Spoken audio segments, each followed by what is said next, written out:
Challenge দিলাম বিএনপিকে, কোন দলের নেতা সাহস থাকলে সেই চ্যালেঞ্জ গ্রহণ করুন। নির্বাচিত কোন এমপি মন্ত্রীরা সরকারের কোন ট্যাক্স ফ্রি গাড়ি, সরকারের কোন প্লট ফ্ল্যাট কোনো কিছু গ্রহণ করবে না।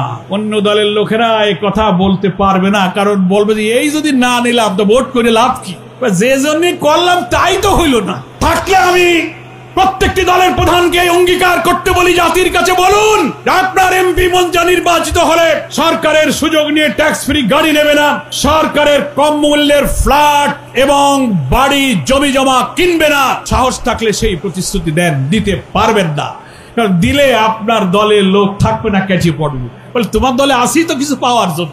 তো আমি চ্যালেঞ্জ দিলাম জাতীয় পার্টিকে, চ্যালেঞ্জ দিলাম আওয়ামী লীগকে, চ্যালেঞ্জ দিলাম বিএনপিকে, কোন দলের নেতা এই সাহস নিয়ে বলতে পারবেন বাংলাদেশে যদি জামাত ইসলামীর হাতে আল্লাহ তাআলার দিন বিজয়ী করার জন্য জনগণ রাষ্ট্র ক্ষমতা দেয়, আমরা শাসক হব না, আমরা সেবক হব।